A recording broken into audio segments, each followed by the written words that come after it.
네, 국제뉴스 이 시간 책임져 주시는 선재규 선임 기자와 함께하도록 하겠습니다. 나와 계시는데 어서 오세요. 안녕하십니까? 안녕하세요. 네, 중동 사태 얘기를 좀 해봐야 될 것 같은데요. 이게 워낙 발빠르게 이 밤 사이에도 좀 상황이 바뀌다 보니까 최신 얘기 좀 전해주시죠. 어떤 얘기 나오고 있습니까? 어제도 말씀드렸지만 지금 이제 국제사회의 관심, 특히 미국이 지금 집중적으로 이제 이렇게 추스리려고 하는 게 이스라엘 입장입니다. 네. 이스라엘이 지금 계속 군부 쪽에서 가만 안 있겠다는 얘기를 계속 하는데요. 오늘 새벽 상황을 보면은 글쎄 조금씩 좀 이렇게 정리가 돼가는 것 같기는 한데요. 네. 미국 인터넷 매체 악시오스 보도인데 그 브링컨 국무장관이 미국에 있는 유대계 지도자 몇 사람을 만났다는 겁니다. 그러면서 이 참석자들이 전하는 게 브링컨이 미국 이스라엘에 대해서 보복을 하지 말아야 한다는 직접적인 얘기는 하지 않았다는 겁니다. 다만 그 보복이 좀 전략적이고 가능한 한 제한적이어야 한다는 점을 그렇게 강조를 했다는 겁니다. 네. 그리고 이런 식으로 그 이스라엘이 강하게 보복하는 게 별로 이익이 안 된다. 이스라엘에도 별로 이익이 안 되고 특히 유대 사회에도 좋지 않다는 식의 얘기를 해서 이건 좀 뒤집어 보면은 미국 내 유대계가 유대 사회가 좀 네타냐후한테 좀 압력을 넣어달라는 그런 걸로 좀 풀이가 될 것 같습니다. 네. 어제 전해주신 상황과 큰 줄기에서는 그렇게 큰 변화는 비슷합니다. 네. 그리고 또 아까 없는 이마람트 상황이군요. 파운드 그 네. 지적을 했지만 또 공격을 해서 만약에 다시 이란이 그 대규모 그 미사일 공격 같은 걸 할 경우에는 지난번에도 말씀드렸죠. 하루 방어하는데 우리 돈으로 1조 8천억 원 정도가 들었다고요. 그렇게 쉽게 그때처럼 그렇게 효율적으로 방어하는 게 어렵다는 입장도 미국이 슬그머니 전달을 한 것 같습니다. 아무래도 계속해서 이 방어하는 데 드는 이 자금 얘기가 나오는 건 그만큼 천문학적인 금액이 그래서 빈컨도 네, 드는 거기 그 때문에. 유대 지도자들 만난 자리에서 그 이스라엘도 그런 점을 알고 있다 이렇게 또 얘기를 했다는 겁니다. 네. 관련된 얘기 계속해서 해봅니다. 제니 옐런 미국 재무장관이 이스라엘을 공습한 이란에 대해서 이 추가 제재 며칠 안에 공개할 것이다 이런 얘기를 했네요. 네, 앞서 미국 언론이 보도를 했는데 네. 옐런 재무장관이 어제 확인을 했습니다. 이제 국제통화기금하고 세계은행 그 봄철 총회가 이제 시작이 됐죠. 그 관련한 회견에서 며칠 안에 이란에 대한 추가 제재가 채택될 거라고 전적으로 예상한다 이렇게 얘기했습니다. 그러면서 그동안 미국이 이란 석유 수출 제한에 노력해왔고 더 할 수 있는 일이 있다 이렇게 덧붙였습니다. 그래서 동맹들하고 이 문제에서 협력하는 것도 주저하지 않겠다고 했고요. 앞서서 고통스러운 보복이라고 표현한 부분이 전면전이 아니라 이제 제재라든지 외교적인 측면이다라는 어떤 추측들이 예측들이 분석들이 굉장히 많았는데 이게 대표적인 거잖아요. 석유 수출을 겨냥해서 그렇죠. 제재를 하겠다. 일부 예상도 됐었죠. 네.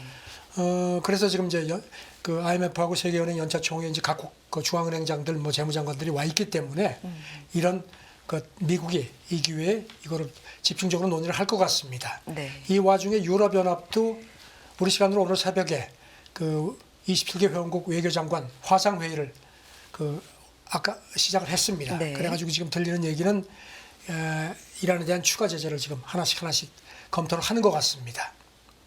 거비 백악관 그 국가안보소통보좌관도 그 전날 그 G7도 이란을 고립시키는 문제, 경제적으로 압박하는 방안을 고려하고 있다고 했고요. 자, 전반적으로 지금 이스라엘이 어떤 군사적으로 이렇게 전면적으로 가는 그런 불씨를 계속 지피지 않도록 이런 식으로 경제 제재해서 그 이란을 압박하는 그런 걸 계속 지금 국제사회가 추진을 하는 걸로 그렇게 판단이 됩니다. 러시아 동결 자산 활용과 관련돼서도 어떤 얘기를 옐런은 그 얘기도 있습니까? 했습니다. 네. 그동안에 뭐 G7 쪽에서 얘기가 좀 나오고 그 유럽연합 쪽에서 나왔는데 러시아 동결 자산 활용과 관련해서 이걸 담보로 해서 뭐 담보로 해가지고 그 이자 수익을 뭐 받아가지고 이렇게 또 하는 여러 가지 방법이 있는데 그런 거를 가능성을 검토하고 있다고. 그러니까 뭔가 지금 계속 이 카드를 쥐고 있다는 점을 또 시사를 했습니다. 앞서서 말씀드린 것처럼 이 고통스러운 보복이라고 표현한 부분이 전면전이 아니라 다양한 이 방법들이 좀 고려가 되고 있다라는 게 이제 국제사회 추측이고 분석들인데 이런 얘기가 있습니다. 이란에 대한 이스라엘 보복이 이란 대리 세력에 대한 공격 등으로 제한될 것으로 보인다. 이건 어떤 분석입니까? 미국 MBC가 어제 여러 명의 그 미국 당국자를 인용해서 전했습니다. 네. 지금 지난 주말에 그 이스라엘이 그 기습 받았을 때 그때 이미 이스라엘이 대비하고 있었다는 얘기가 있었고요. 그때 이제 이스라엘 당국자들하고 미국하고 얘기를 좀 한 모양입니다. 이란이 공격을 할 경우에 보복하는 문제, 그다음에 이제 보복 수위 같은 것들을 얘기를 했었는데 그 당시에 이스라엘 쪽에서 그 제한적인 그 보복 방안도 우리가 갖고 있다는 그런 걸 얘기를 했다는 겁니다. 그래서 MBC 지금 지적은 이번에 그 효과적으로 요격을 했기 때문에 사실 이스라엘 피해가 아주 경미하거든요.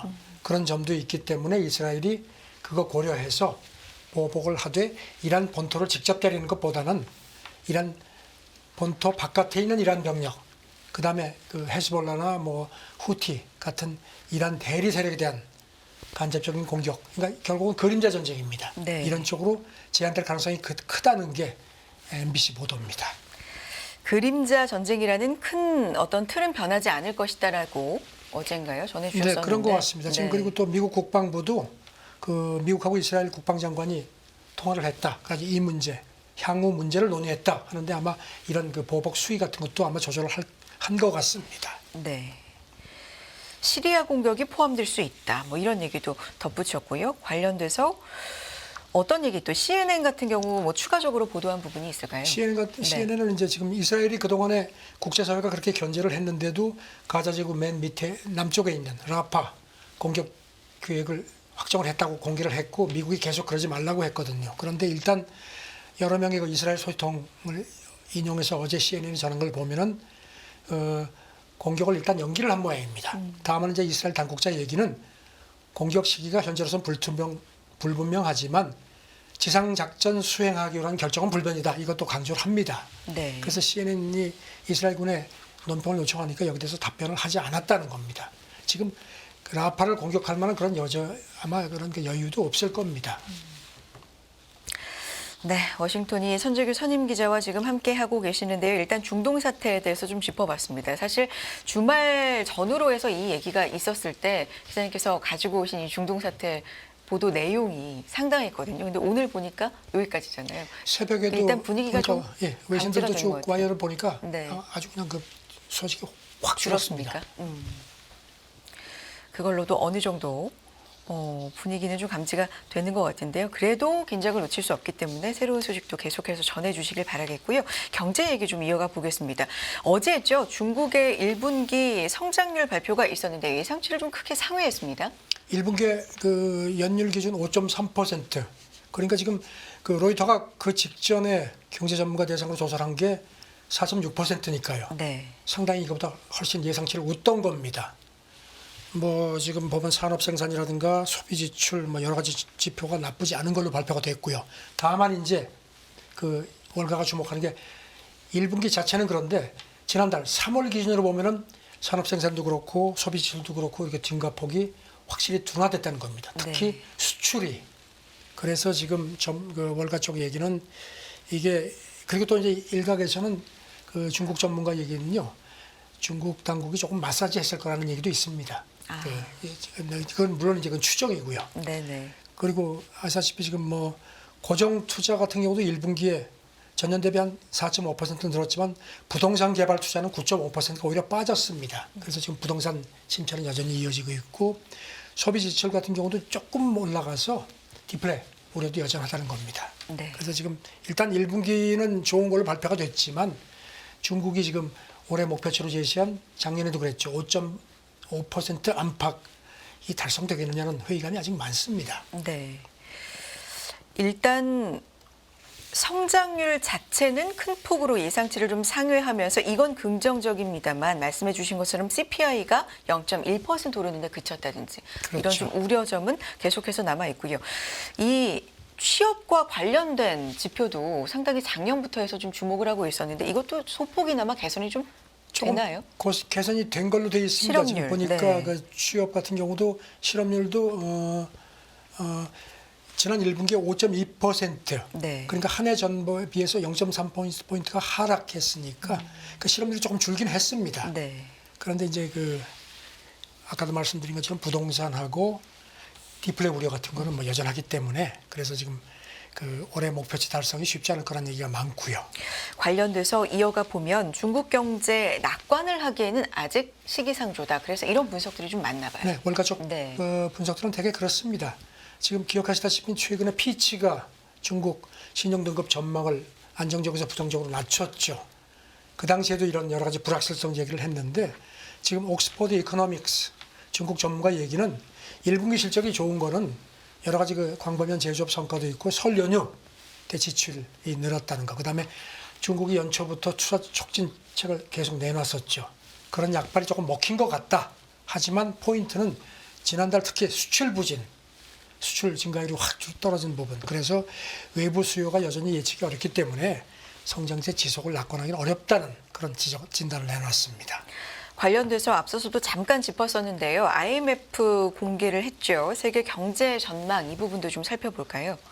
지금 어제 공개한 걸 보면은 그 올해 그 세계 경제 성장률 전망치를 3.2%로 높였죠. 높였어요. 이게 네. 지금 지난 1월 전망치보다 0.1% 포인트, 작년 10월에 비해서는 0.3% 포인트 높였습니다. 네. 미국도 조금 상향 조정했죠. 반면에 중국에 대해서는 부동산 경기 침체 같은 그런 여파를 지적을 했습니다. 그래서 올해 4.6%, 아까 로이터 조사가 한 4%라고 말씀드렸죠.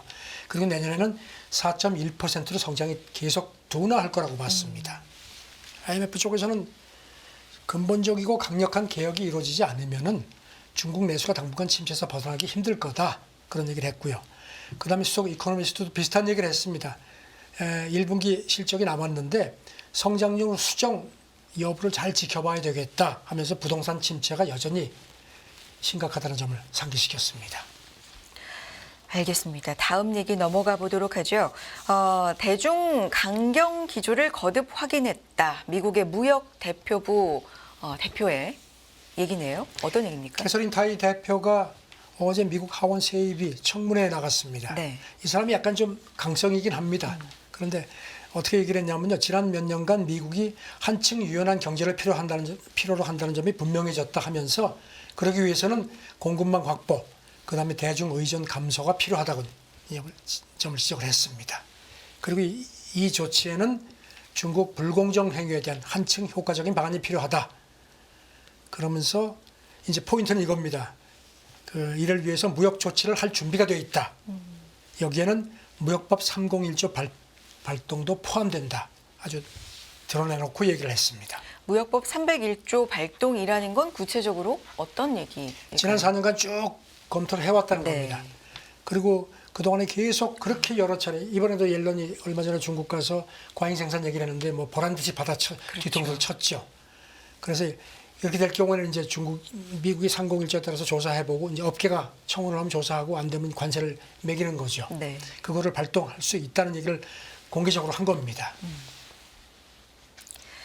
11월 대선을 앞두고 있기 때문에 뭐 이런 그렇죠. 부분들 좀 지금 뭐 네. 미국 언론 그 외신 분석도 대선 때문에 지금 아시다시피 미국 재계나 노조는 이미 중국의 301조 발동하라는 얘기를 촉구를 했고요. 그리고 최근에는 공화당은 물론이고 민주당 상원의원들도 여러 사람이 중국 조선 해운에 대한 301조 발동 여부 조사를 하라고 그렇게 촉구를 했습니다. 알겠습니다. 자, 다음 얘기 좀 넘어가 볼까요? 사실 저희 지금 유튜브 채팅창으로도 많은 분들 저희 방송 함께 해주시면서 이제 의견 좀 나눠주고 계시는데 중국 얘기를 저희가 하니까 사실 우리가 더 문제다라는 의견도 있으시면 사실 어제 이제 달러원 환율이 1,400원을 터치하기도 하고 네, 정말 심각하죠. 네, 네. 우리 경제가 녹록지 않은 상황이기 때문에 그런데 뒤에서도 저희 이 환율에 대해서는 자세하게 짚겠습니다. 그런데 이 전반적으로 보면 전 세계가 우리나라뿐만 아니라 달러가 워낙 강세다 보니까 그렇죠. 상대적으로 다른 통화들이 좀 약세를 보이는 흐름 나타나긴 합니다. 물론 우리나라 절하가 더 심하다. 뭐 이런 부분은 좀 짚어봐야 되겠죠. 그런데 그런 가운데 트럼프 핵심 경제 참모가 재선 시 달러 절하를 구상하고 있다. 뭐 이런 얘기를 했나 봅니다. 미국 정치 전문 매체 폴리티코 보도인데요. 네. 여러 명의 그 트럼프 측근들을 인용해서 전했는데 트럼프 행정부 때 그 로버트 라이트하이저 무역 대표를 지냈죠. 이 사람이 이제 이 사람도 트럼프가 만약에 재집권할 경우에는 재무장관 후보군에 들어가는데 글쎄 가능성이 높은 것 같지는 않습니다. 네. 그런데 이 사람이 지금 그 만약에 트럼프가 다시 권력을 잡게 되면은 달러 절하를 지금 구상을 한다는 겁니다. 그 지금 전직 트럼프 행정부 그 인사 얘기가 이런 그 지금 이렇게 미국의 그 엄청난 무역 적자가 계속되는 게 과대평가된 달러가 큰 원인이라는 판단을 한다는 겁니다. 그래서 재집권을 할 경우에 환율 재평가를 우선순위로 삼을 가능성이 크다는 식의 그런 지적을 했다는 겁니다. 네. 하지만 아직까지 구체적인 내용은 없고 또 손절될 가능성도 있다는 식으로 슬그머니 붙였다는데 일단 달러 절하를 그것도 일방적으로 추진한 그 하는 방안을 선택지 하나로 검토한다는 자체는 상당히 주목이 되는 것 같습니다. 그러게요. 이게 가능성이 있느냐, 또 물론 중요하겠지만 이런 걸 추진한다라는 얘기 나오는 자체가 좀 주목할 만한 그렇죠. 부분이라고 다들 아시겠지만 달러가 생각합니다. 평가 절하될 경우는 미국은 뭐 수출해서 뭐 이익을 얻을 수 있죠. 하지만 달러 표시 자산을 가진 미국 투자자들도 많기 때문에 그 사람들이 손해 보는 거죠. 그러니까 월가가 아주 여기에 대해서는 아주 발끈하거든요. 쉽지 않을 겁니다. 그래서 지금 그 이 사람 말고도 뭐 그 다른 그 월가 출신 재무장관 후보군들이 있기 때문에 그 사람들이 만약에 트럼프가 재집권해 가지고 재무장관이 되면 아마 달러 절하 추진은 아마 어려울 거라는 그런 관측도 있는데 일단 그런 구상이 있다는 자체는 좀 눈여겨볼 필요가 있을 것 같습니다. 그렇죠. 유력한 대선 후보 2명의 경제 정책 자체는 우리가 그럼요. 계속 좀 따라가 볼 필요가 있기 때문에요. 이런 얘기가 나오고 있다라는 것도 좀 주목해 볼 만한데 좀 앞서서 살펴보자면 트럼프 행정부 때도 달러 절하 자주 언급했지만 뭐 이게 뜻을 이루지 못했고 이런 어떤 역사가 좀 있나 봅니다. 라이트하이저 이 사람은 네. 원래부터 계속 그걸 주장해 왔습니다. 작년에도 책을 냈는데 공짜 무역은 없다는 제목인데 여기도 네. 역시 지속적인 미국의 무역 적자가 그 경제의 가장 큰 문제인데 과대평가된 달러 탓이라는 그런 지적을 했습니다. 네. 그래서 라이트하이저가 그 트럼프 일기 때 그 계속 이 문제를 지적을 했는데 그 당시에 스티븐 무누신 재무장관, 그다음에 게리콘 국가경제위원장 이 사람들은 월가하고 가깝죠. 묵살했다는 겁니다. 그래가지고 결국 뜻을 이루지 못했다는 겁니다. 그래서 지금 라이트하이저는 그 자기 저서에서 또 이런 그 뭔가 그 수익 관세 문제, 트럼프가 그랬죠. 자기가 재집권하면 무조건 10% 관세 다 부과하겠다는 얘기를 했는데 이제 이런 얘기도 하고 그다음에 또 이런 외국 투자자들의 투자에 대한 수수료 부과 뭐 이런 제안도 했다는 겁니다. 그래서 지금 일각에서는 만약에 트럼프가 재집권하는 경우에는 1985년에 그 프라자 합의 네. 그때 미국이 일방적으로 달러 절하를 했죠. 그래가지고 어쩌면 제2의 프라자 합의 같은 게 또 모색되지 않겠냐는 그런 약간의 그 관측도 있는데 그건 뭐 아직은 시기상조 같습니다. 말씀해 주셨던 그 10% 보편 관세에 대한 얘기로 좀 이어가 보겠습니다. 10% 보편 관세를 물리겠다라는 이 공약에 대해서 WTO 수장이 혹평을 내놨다. 나이지리아 출신 그 총장은 네. 그 2020년 그 후보로 추대됐을 때 트럼프 행정부가 엄청나게 반대했었습니다. 트럼프 쪽하고는 아주 그냥 적셔 있는데 이 사람이 그 로이터하고 어제 회견을 한 게 보도가 됐는데 트럼프의 그 이른바 보편 관세 주장에 대해서 의견을 물으니까 그거는 무역 상대국의 보복을 촉발해서 거래 상대국도 모두고 미국도 모두 실패하는 악수다. 아주 그냥 찍어놓고 비판을 했습니다. 네. 또 추가적으로 어떤 얘기였습니까? 그러면서 그건 그야말로 무질서를 초래할 거다. 네. 그런 일이 일어나지 않기를 바란다. 그러니까 이제 이 얘기는 트럼프가 당선 안 됐으면 좋겠다는 얘기를 한 겁니다. 네. 자, 다음 얘기 좀 넘어가 봅니다. 유럽연합이 이 미국의 인플레 감축법과 유사한 형태의 새로운 보조금 정책 마련을 논의하고 있다고요? 오늘부터 유럽연합이 특별 정상회담 합니다. 그래가지고 여러 가지를 하는데 그중에서 특히 미국 인플레 감축법 때문에 유럽연합도 좀 타격이 있거든요. 그래서 거기 대응 상쇄하기 위한 유럽의 새로운 유럽 인플레 감축법, 그러니까 새로운 산업 정책 보조 그거를 지금 논의를 하는 모양입니다. 네. 이게 이탈리아 총리를 지낸 엔리코 레타 이 사람이 지금 유럽연합 집행위원회가 앞서서 부탁을 해서 보고서를 마련을 했고 그 초안을 지금 이번 정상회의에 제출을 하는데 이를테면 유럽연합 차원에서 국가 산업 보조금을 만들자는 겁니다. 각국 회원국별로 하면은 이게 주로 유럽 연합 내 그 선진국들에 가기 때문에 유럽연합 범유럽연합 차원에서 만들어서 하는 게 보편적 공정하다는 겁니다. 그래서 이게 이제 이거를 하는 기본은 이제 이른바 그린 녹색 경제 전환을 위한 새로운 보조금이라는 건데 사실상 미국의 IRA에 대응하기 위한 성격도 강하다는 분석입니다. 네. 여기까지 듣겠고요. 다음 얘기 좀 넘어가 볼까요?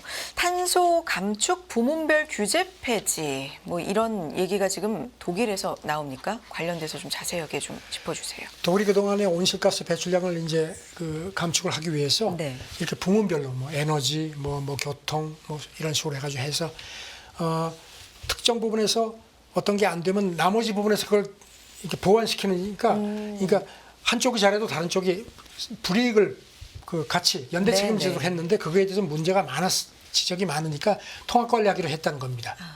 한쪽이 잘못해도 다른 쪽에서 잘 되면 그걸로 다 상쇄를 하는 걸로 하기로 했다는 겁니다. 네.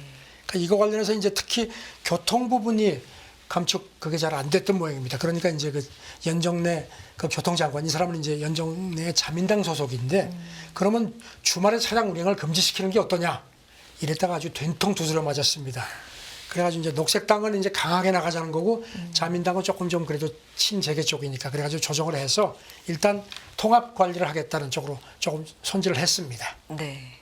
주말 차량 운행을 금지할 수도 있다. 뭐 이런 발언을 했었군요. 논란이 될 만하다. 정치인의 말이라는 게 참 신중하게 해야죠. 이런 생각도 드는데요. 그러게요. 다음 얘기 좀 해볼까요?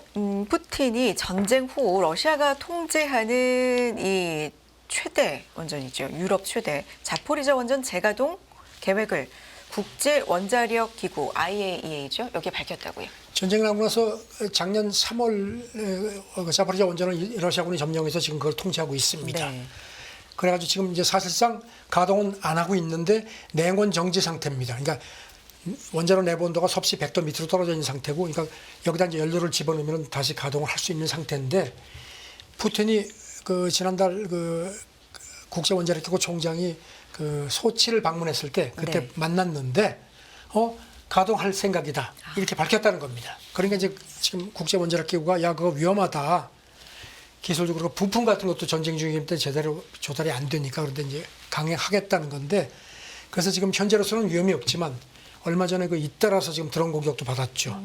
현재는 방사능 누출이 없지만 핵사고 위험에 거의 접근했다고 경고를 했거든요.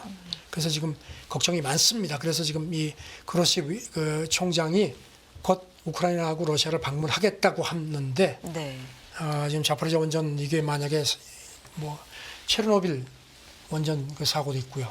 그 트라우마가 크죠. 그렇죠. 이런 부분도 좀 지켜볼 필요가 있을 것 같아서 또 짚어주셨네요. 여기까지 들어야 될 것 같습니다. 선재규 선임 기자와 함께 국제뉴스 알아봤고요. 워싱턴이었습니다. 고맙습니다. 네, 감사합니다.